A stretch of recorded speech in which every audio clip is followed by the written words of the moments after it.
go in 5, 4, 3, 2.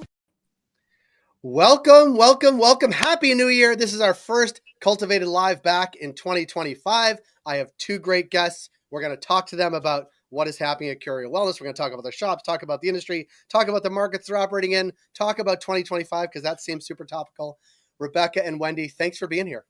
Thank you. Hey, Happy New Year. Are we ready to hit 2025 with our feet running on the ground? Are we ready for this? Oh, absolutely. I've been ready for 2025 since Q3 of 2024. Okay. For real? You're excited about it, or you're ready for 2024 to be over, or both? No, excited about 25 because we spent 24 as a leadership team of Curio, really changing our mindset and being much more forward thinking. So I've been in 25 for the last 6 months of 24. So it's exciting to see some things come to fruition. And I want to ask about that. Maybe I'll ask you, Wendy. Is it because Curio is sort of the leadership team and the company itself has reached a maturation period where you feel like you could really make some unbelievable strides in 2025, or are the market conditions different and or better than they were in the past, or is it a little bit of all those things? I think it's all that and more, maybe. I think we have a really great team, and I think everyone's really keen on sort of activating a plan in a very collaborative way. But I also think there's a lot of energy towards the system kind of opening itself up, right? And some of it is our own impatience, I think, in that this has been a long time, and when you're in this industry, the sort of rumors of policy changes coming and not happening. It's that bandwidth, you're getting a little bit over it. And so I think we're very motivated to see some meaningful policy shifts. I think so we can normalize the business in general, and then normalize having a multi-state operation where, you're not dealing with such a fragmented state by state world. Yeah. And when I want to stick with you just for a second, because you talked about shifting, let's call it regulatory landscapes, but it's not the only shift you've seen. Certainly at Curio, you've been part of sort of Maryland going from medical only to medical and rec. Talk about sort of what that means, I guess, for the business, but also for a mindset of running a company. So I think that the initial change was a very unexpected feeling, in the sense that it was a bit liberating, which is surprising, I think, for us in general, because we did come to this from a very authentic medicinal place, and really felt like that often falls off when a state goes adult use, and didn't want to see that happen. And I will be honest, that has happened, right? We have seen drop off in patients, and it is a subordinated area, it feels like. But the flip side is that I think that a lot of the policymakers and people who probably are less comfortable with the category think that adult use is just about, quote, getting high.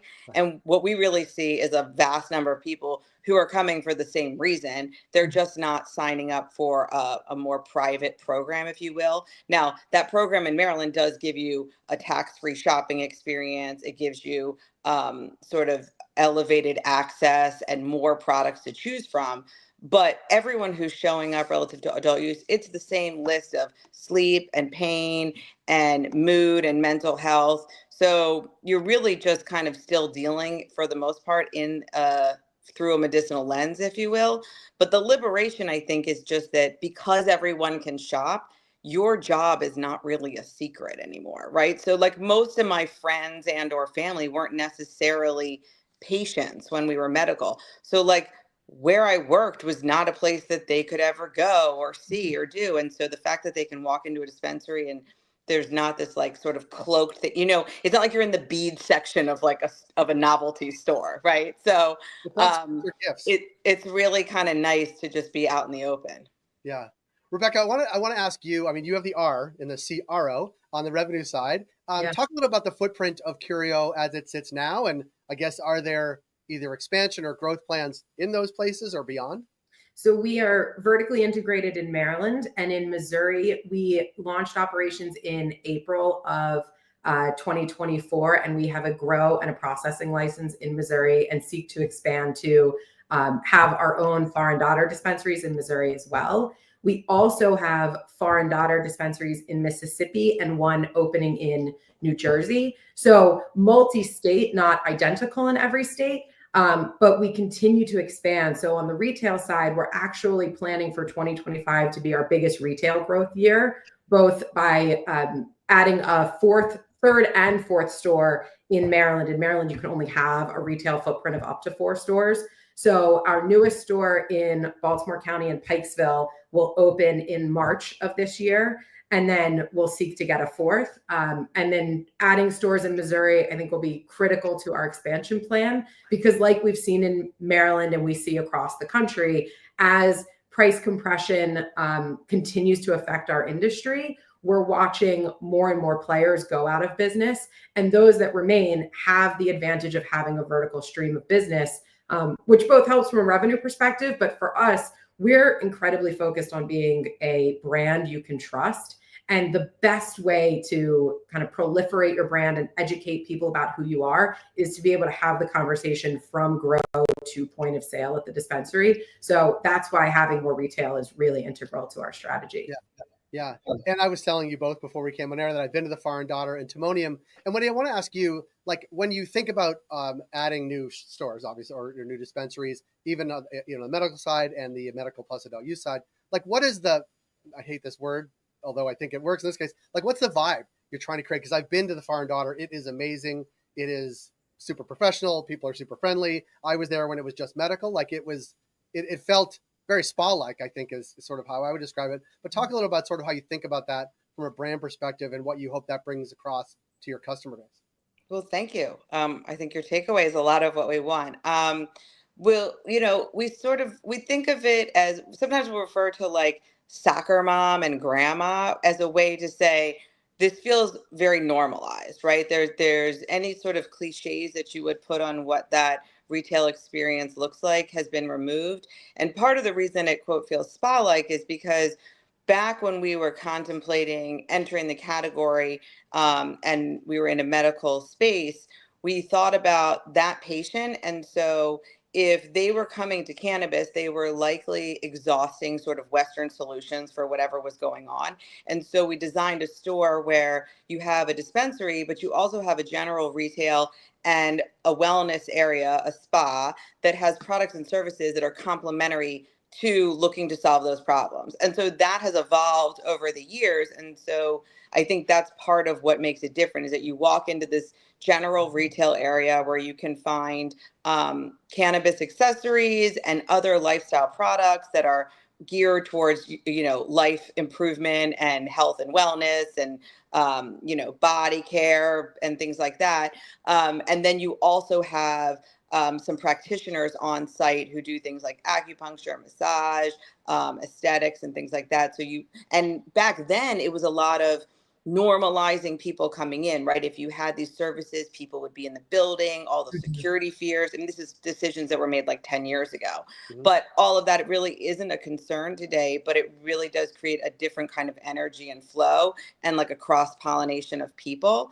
And I think when we think about what we carry from the accessory standpoint, I sort of like to position it through the lens of when people get married, right? They register and they say, well, it's completely acceptable to say, I want these wine glasses. I want this bar supply kind of stuff. These accoutrements that are in my home that speak to this activity that I enjoy or as part of my life and a collective lifestyle. So why can't you have things like that in your home that speak to this? So rather than things being as cliche as just a blown glass, like pipe or bong or something, there's these artifacts that feel more about your personality, your design aesthetic, but they also happen to serve this other purpose. Yeah.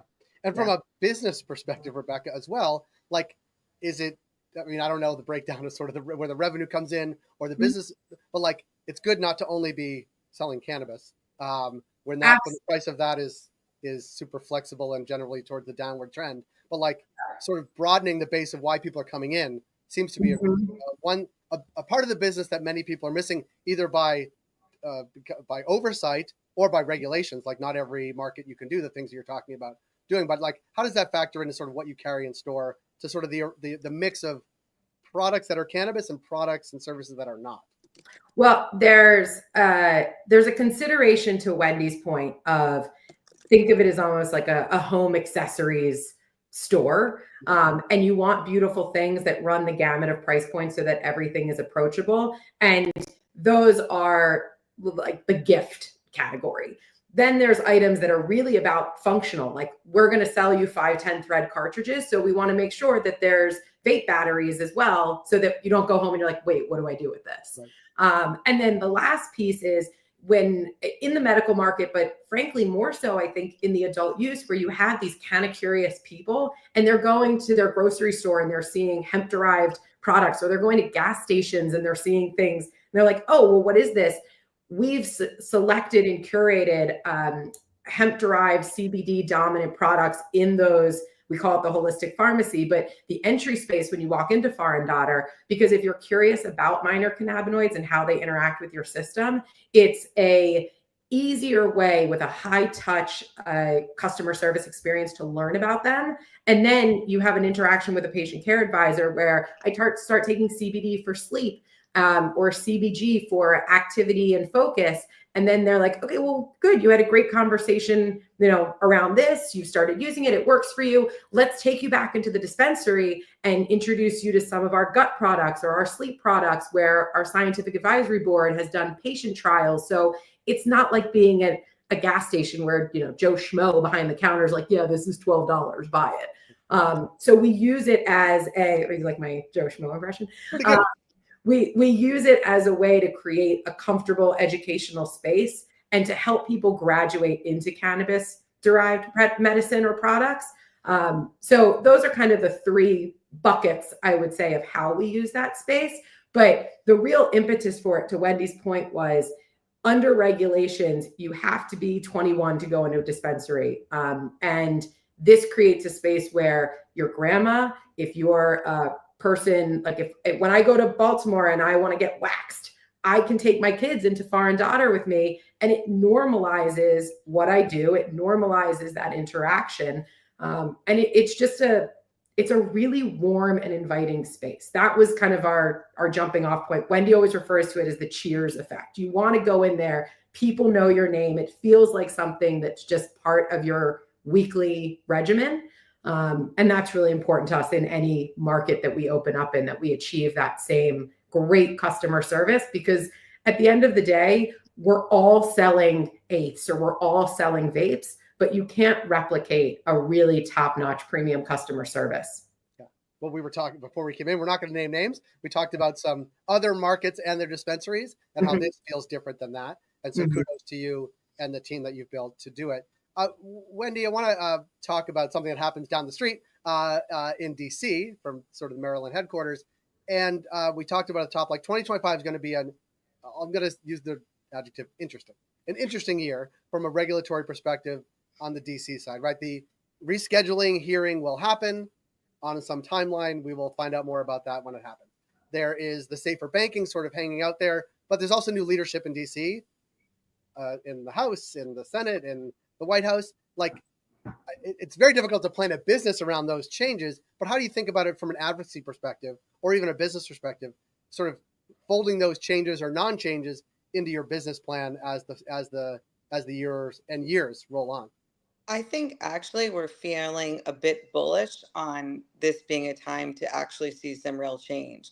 I think the new administration, to a certain extent, relishes getting stuff done, and particularly when others don't, and being able to say, look look, we did it, we got it done. And I think, in all honesty, the Democrats have completely bungled it and sold the industry a lot of support, but really never showed up. It's insane that SAFER has never moved and was never really prioritized, given how much certain members were promoting their ability to support the industry, and being able to safely put your money in a bank is really not that big of an ask.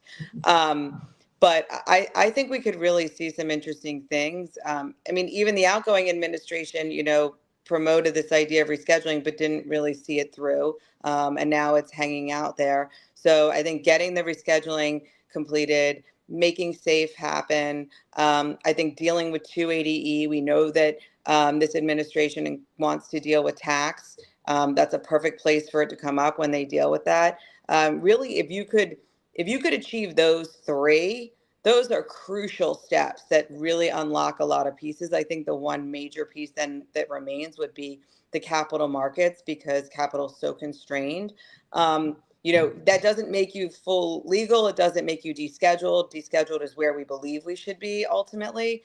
But those taking off those sort of economic handcuffs would really change the game and make these licenses more valuable. And I really think, honestly, for all of the states and the state policymakers who stand up and promote very strongly social equity programs, they should be voices at the federal level saying, I need you to unlock these pieces because I'm selling a program that is never going to bear the fruit that I'm pushing unless these handcuffs come off, because the constraints on capital and the brutality of the 280E tax element just don't allow for that generational wealth creation that is sort of heavily promoted. Yeah. Can I ask one more question and you can both take it? Maryland, Mississippi, Missouri, and then an end state, New Jersey, sort of the footprint or the growing footprint. Like those states, I think Maryland and New Jersey will look similar in terms of,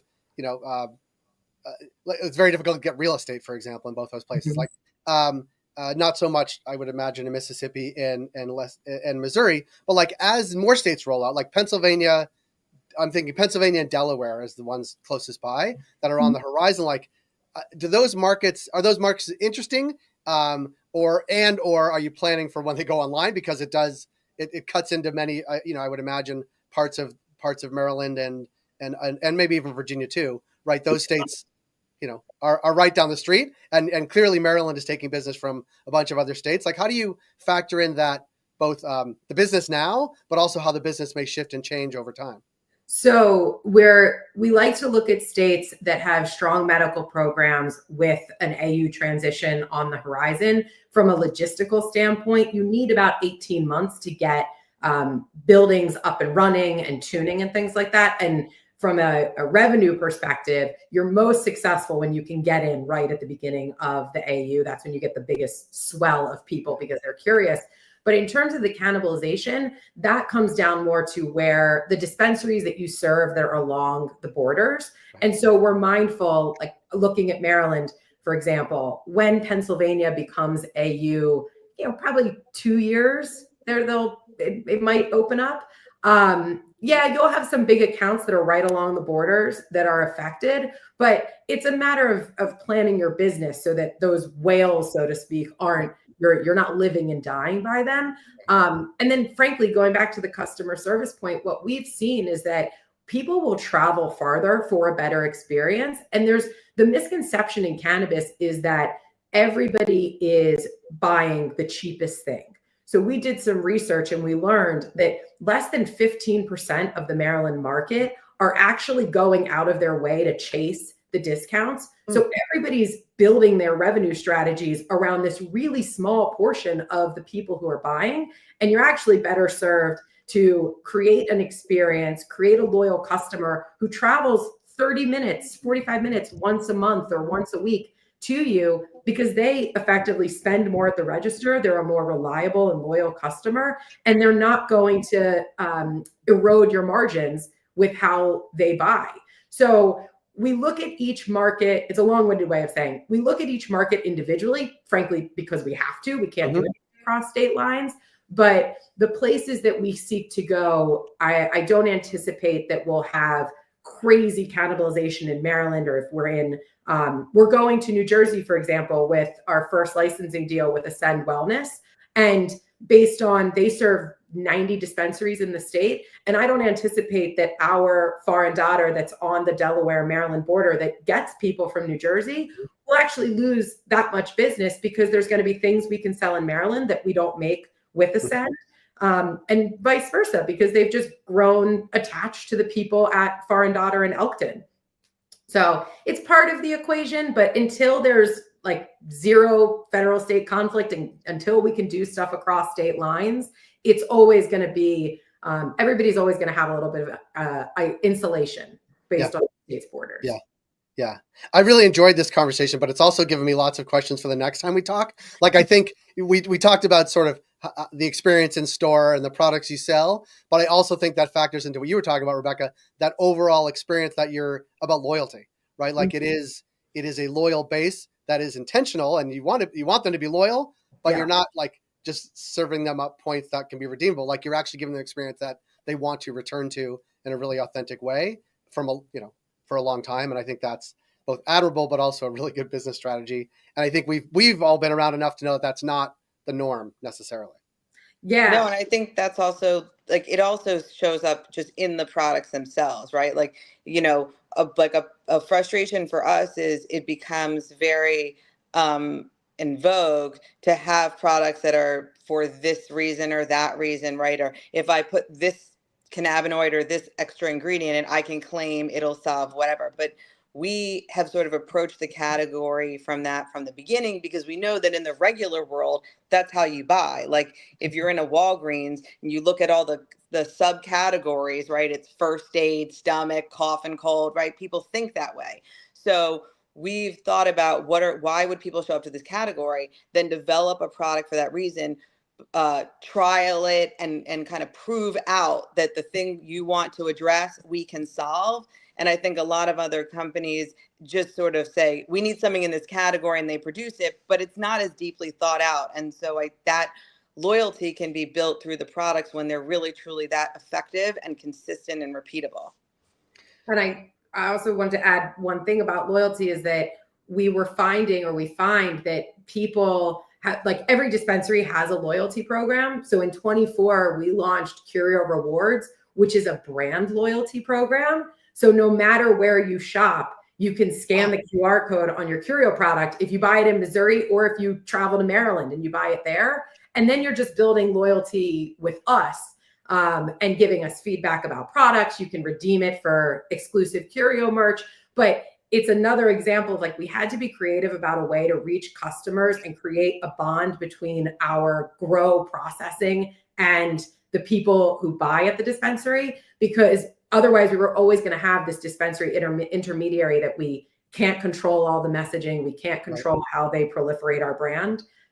So we're excited that that's had really great traction. And it's definitely something we take to any market where we are growing and producing so that we can create kind of a national bond amongst our consumers. I love it. I really I'm glad you guys were the first of 2025 because I like this conversation. I hope it's the first, not the last. And I really want to thank you for your time this morning as we kick off 2025, and good luck to both of you. Thank you. So much. You got it.